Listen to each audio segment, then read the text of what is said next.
Special Project UPMO itinatag ng OCM BARM para mangalaga sa kapakanan ng mga dating MILF combatant.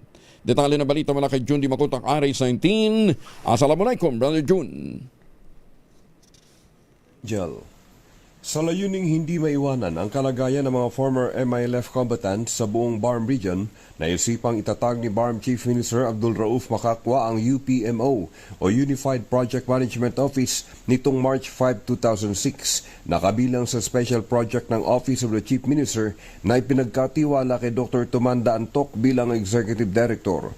Sa panayam ng DZRH kay Dr. Tom Antok, ang konsepto ng UPMO ay ang mag-develop ng 135 communities na dating conflict-affected areas na malapit sa mga MILF camps at dito implementa ang package development projects tulad ng farm-to-market road, agricultural livelihood assistance, micro-infrastructure, water system, electrification, housing projects, mini-market, schools at health centers. Sa agricultural components, may chance umano ang mga former combatants na magtrabaho under the Food for Work program.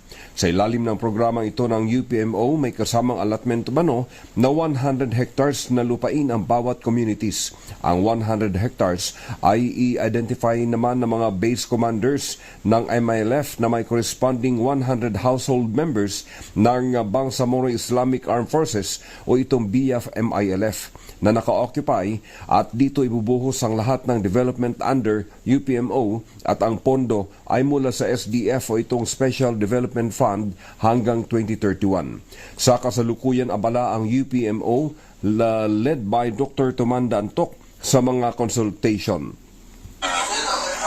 Target beneficiaries, nagkaroon na tayo ng listing sa ating mga beneficiaries.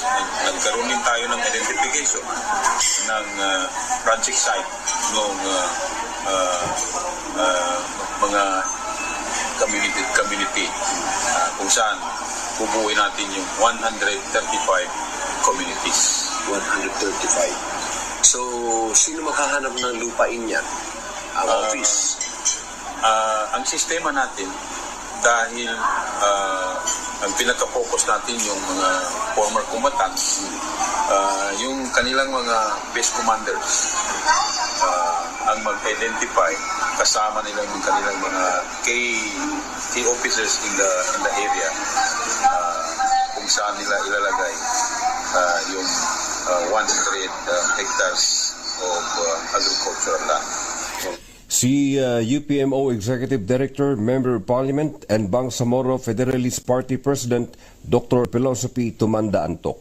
Mula sa Central Mindanao, RH19, June Di Makutak, DZRH, una sa Pilipinas, una sa Pilipino. Sukran, June.